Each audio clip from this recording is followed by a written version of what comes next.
ఓం నమః శివాయ. ఓం నమో నారాయణాయ. ఓం శ్రీ స్వర్ణాకర్షణ కాల భైరవాయ నమో నమః. ఓం ఒటుక కాల భైరవాయ నమో నమః. హరి ఓం. మా ఛానల్కి స్వాగతం. చూస్తున్న వీక్షకులకు, ప్రేక్షకులకు, ప్రియ కాళభైరవ భగవద్బంధులకి స్వాగతం పలుకుతూ మమ్మల్ని ఎంతగానో ఆదరిస్తూ ఉండబడిన ప్రియ సోదరి మనులకు అందరికీ కూడా ముక్కోటి ఏకాదశి పండగ శుభాకాంక్షలు. సనాతన ధర్మ వీక్షకులకు, సంరక్షకులకు అందరికీ పైన దత్తాత్రేయ స్వామి యొక్క ఆశీస్సులు ఉండాలని కోరుకుందాం. అలాగనే మార్గశీర్ష మాసం అనగానే శ్రీ వళ్ళీ దేవసేన సుబ్రహ్మణ్యేశ్వర స్వామి యొక్క జయంతి, కాళభైరవ జయంతి, దత్తాత్రేయ జయంతి సందర్భంగా మనమందరము ఎలాంటి విధి విధానాలు పాటించాలో సవివరంగా సంపూర్ణంగా తెలుసుకుందాం. ఈ 16వ తారీఖు నుండి 31వ తారీఖు వరకు ద్వాదశ రాశిలో గ్రహ గమనాలను అనుసరిస్తూ ఎలా ఉండబోతుందో సవివరంగా సంపూర్ణంగా తెలుసుకుందాం. మేషరాశిలో గురు సంచార స్థితి, కన్యరాశిలో కేతు సంచార స్థితి, తులారాశిలో శుక్రుడు స్వక్షేత్ర సంచార స్థితి, వృశ్చిక రాశిలో కుజుడు స్వక్షేత్ర సంచార స్థితి, ధనుసు రాశిలో రవి బుధ సంచార స్థితితో బుధాదిత్య రాజయోగంతో ప్రయాణం అవ్వడం, కుంభరాశిలో శనేశ్వర స్వామి స్వక్షేత్ర సంచార స్థితి, మీనరాశిలో రాహు సంచార స్థితితో ద్వాదశ రాశిలో గ్రహ గమనాలు ఈ విధంగా ఉన్నాయి. ఇక్కడ విశేషంగా శుక్రుడు స్వక్షేత్రకారకుడు, కుజుడు స్వక్షేత్రకారకుడు, శనేశ్వర స్వామి వారు స్వక్షేత్రకారకుడు. విశేషమైనటువంటి 3 గ్రహాలు స్వక్షేత్రంగా ఉన్నప్పుడు ఎలాంటి ఉపయోగాలు ఉంటాయో సవివరంగా సంపూర్ణంగా తెలుసుకుందాం. మేషరాశి వారికి ఎలా ఉండబోతుందో, ఈ కాళభైరవ జయంతి సందర్భంగా ఎలాంటి విధి విధానాలు పాటించాలో ఈ వీడియోలో సవివరంగా సంపూర్ణంగా తెలుసుకుందాం. మేషరాశిలో ఏ నక్షత్రాలు వస్తాయిగా అశ్విని నక్షత్రంలో 4 పాదాలు, భరణి నక్షత్రంలో 4 పాదాలు, కృతికా నక్షత్రంలో 1 పాదం కలిపితే మేషరాశి. చాలామందికి డేట్ ఆఫ్ బర్త్లో లేనటువంటి కారణం చేత పేరు యొక్క మొదటి అక్షరాన్ని అనుసరిస్తూ రాశిని తెలుసుకునే ప్రయత్నం అవుతుంది. అవి ఏ అక్షరాలు ఒకసారి పరిశీలన చేద్దాం. చు, చే, చో, లా, లి, లు, లే, లో, ఆ అక్షరాల వర్ణం మేషరాశి జాతకులే. మేషరాశి యొక్క అధిపతి శుక్రుడు. మేషరాశిలోని గురు సంచార స్థితి సంచారం చేయడం వల్ల వృత్తులలో, ఉద్యోగాల్లో, వ్యాపారంలో గృహ మార్పు, ఉద్యోగ మార్పు ఉండే అవకాశాలు ఉన్నాయి. కనుక అది మంచిది అనిపించినప్పుడైతే దాన్ని స్వాగతించే ప్రయత్నం చేయండి. 6వ స్థానంలో కేతు సంచార స్థితి ఉండడం వలన చిన్న వాటికి ఆందోళన చెందకుండా దీర్ఘకాలికమైనటువంటి సలహాలు, సూచనలతో, ప్రణాళికలతో మీరు ముందుకు తీసుకెళ్ళి ప్రయత్నం చేసినట్లయితే అద్భుతమైన విజయం మీ సొంతమవుతుంది.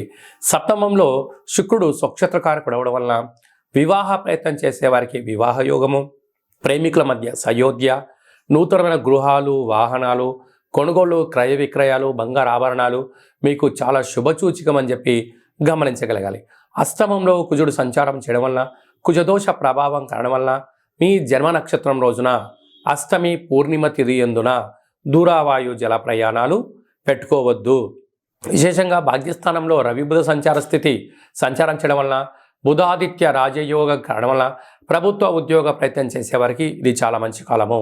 ప్రభుత్వ ఉద్యోగంలో ఉండబడిన వారికి ప్రమోషన్స్, ట్రాన్స్ఫర్స్ యోగదాయకం అని చెప్పి గమనించాలి.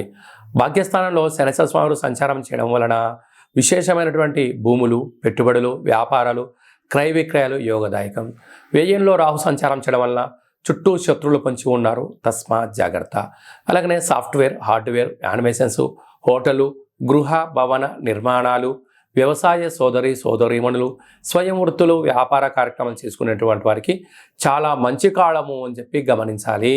ఇంకను ఈ డిసెంబర్ నెలలో ద్వితీయార్థంలో అద్భుతమైన విజయం సాధించగలగాలి అన్నట్లయితే ఏం చేయాలో కూడా మనం తెలుసుకుందాం. ఈ యొక్క పాత్రను కంచు పాత్ర అంటారు. కాళభైరవ స్వామి వారి యొక్క స్వర్ణ ఆకర్షణ అక్షయ పాత్ర అంటారు. మనకు రాసులు 12 ఎలా ఉంటాయో ఇందులో 12 రాసులను అచ్చు వేయడం జరుగుతుంది. ఈ యొక్క పాత్రను మన అరచేతిలో ఇలా పెట్టుకొని ప్రతిరోజు ఉదయము, సాయంత్రము పూజ చేసిన తదనంతరము 2 అగరబత్తులు వెలిగించి తిప్పి పక్కన పెట్టి మన మనసులో ఏదైతే కోరిక కోరుకొని ఇలా ఒక్కసారి ఇలా శబ్దం చేసినట్లయితే ఓంకార శబ్దం రావడం జరుగుతుంటుంది. ఇలాగా ఇక్కడ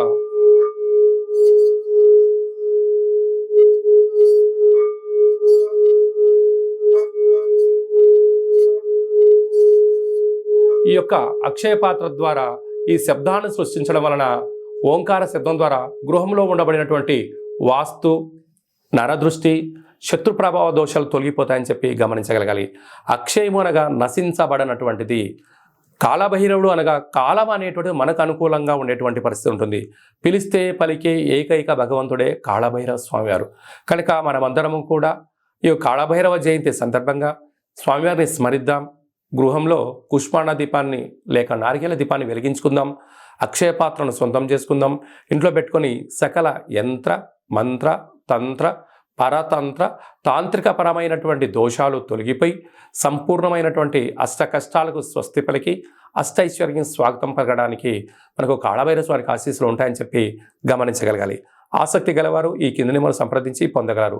ఈ యొక్క అక్షయ పాత్రతో పాటు కాళభైరవ స్వామి యొక్క ఒక పిరమిడు, స్వామివారి యొక్క కంకణము, ఉట్టి, ఇంటి బయట కట్టుకోవడానికి సౌభాగ్య ఉట్టిని, మీ యొక్క గోత్రనామాల పేరుపైన మన యొక్క స్వర్ణాకర్షణ కాళభైరవ స్వామి యొక్క దేవాలయంలో 41 రోజు కుష్మాండ దీపాన్ని కూడా పెట్టడం జరుగుతుంది. ఆసక్తి గలవారు ఈ కింది నెంబర్ సంప్రదించవచ్చు. అలాగే మీ వ్యక్తిగత జాతకం తెలుసుకోవాలనుకుంటున్నారా? మీ యొక్క పేరు, పుట్టినటువంటి తేదీ, నెల, సంవత్సరం, పుట్టిన సమయం రాసి వాట్సాప్లో పంపించగలిగినట్లయితే మీరు పుట్టినప్పుడు గ్రహ గమనాలు ఎలా ఉన్నాయి, ప్రస్తుతం ఎలా ఉంటున్నాయి, రాబోయే కాలంలో ఎలా ఉండబోతున్నాయో సవివరంగా సంపూర్ణంగా 100 సంవత్సరాల జాతకాన్ని వ్రాసి పంపించి మీకు తెలియజేయడం జరుగుతుంది.